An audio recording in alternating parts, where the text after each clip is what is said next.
basically Wikipedia went from being um, a an attempt to represent the broad landscape of opinion on every subject to being a mouthpiece for the establishment. Yeah, all the while without people realizing it was happening, and all the while being pretty much the number one search rank on Google, and arguably 10 times, I don't know, maybe more. I'm curious what you think the number is, more relevant, more important, more effective at changing public opinion than any other news organization in the world. Yes, certainly it gets a lot more traffic than any other newspaper, and people do spend quite a bit of time. Um, I think people get more into the weeds reading articles for, uh, the New York Times or whatever, perhaps. But no, people do the same on Wikipedia as well. I'm not aware of any studies of impact or anything like that, but I think it is safe to say that Wikipedia is considerably more influential than any other single media source, more influential than the New York Times, the Washington Post, the Times, the BBC, and so forth. Yeah, I mean, I remember obviously Google, when if you ever put your name, your organization in, Wikipedia would almost always be in the top three. And then recently, maybe a few years ago, before the AI came in, Google would usually do a quick summary in that upper right hand column, and that was almost always best based on Wikipedia. And then of course now we've got the AI models, and their first go-to, or the go-to that's been around the longest, is again that Wikipedia. Larry, I remember I was on a call with like about 100 really high level influencers and ultra wealthy people. And Alex Jones came up because he had just interviewed me. And one of the guys said, "Oh, Alex Jones, I just chat GPT'd him, and this is what they said."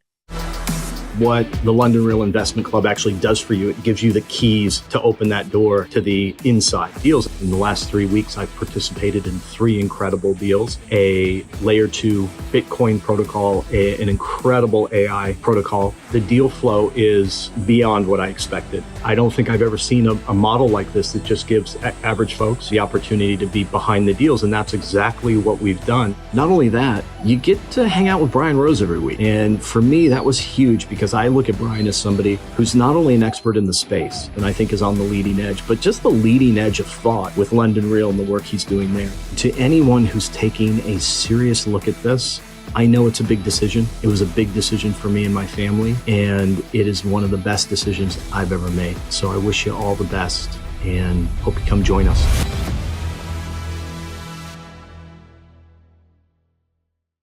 And I looked at him in front of all these people and I said, "Are you serious? Are you literally just going to trust what ChatGPT tells you? That's what you think about the world? You don't realize there's so much more going on?" These were supposedly intelligent people, wealthy people, that's where they were getting their information from, Larry, from, the ChatGPT, maybe the Gemini, which is probably taking a chunk of it from the wiki, which again was co-opted. And so I was just surprised that people didn't know what they didn't know. Right. I mean, we have to practice digital hygiene. I mean, this is something that we should be teaching to our children routinely, and perhaps there's a slightly older generation that developed their instincts about how to consume media back in the days of the big three, and just expecting there to be some source that they can consume, learn what the truth is, and then just believe it. And unfortunately, it doesn't work that way anymore. We actually have to uh, we have to consume more sources of a wider variety, I think, if we want to be reasonably confident of any conclusion. And when it comes to, our opinions of the sources themselves, like Alex Jones, then of course, yes, we should consume them a little bit and form our own opinions. Um, Yeah, I was interviewed by Alex Jones a couple of months ago, and I was surprised that he was, first of all, a good interviewer, and second of all, he apart from a few obligatory um, nods to the conspiracy outlook, nevertheless, it was, I think, an informative, interesting interview. So, yeah. To continue watching the rest of the episode for free, visit our website londonreal.tv or click the link in the description below. Hi, it's Brian Rose from London Real. You probably know that we've just recently been re-platformed on YouTube after 25 months completely in the dark. The truth is, I really need your help. What I really need you to do is click on that subscribe button right now, like this video, and maybe even leave a comment or share the link with friends.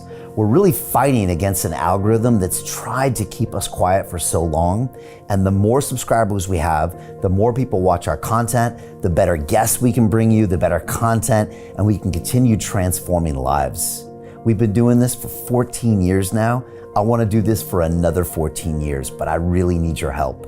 So click on that subscribe button, like the video, leave a comment, share this, and we're going to continue to bring you more and more great content. Thank you.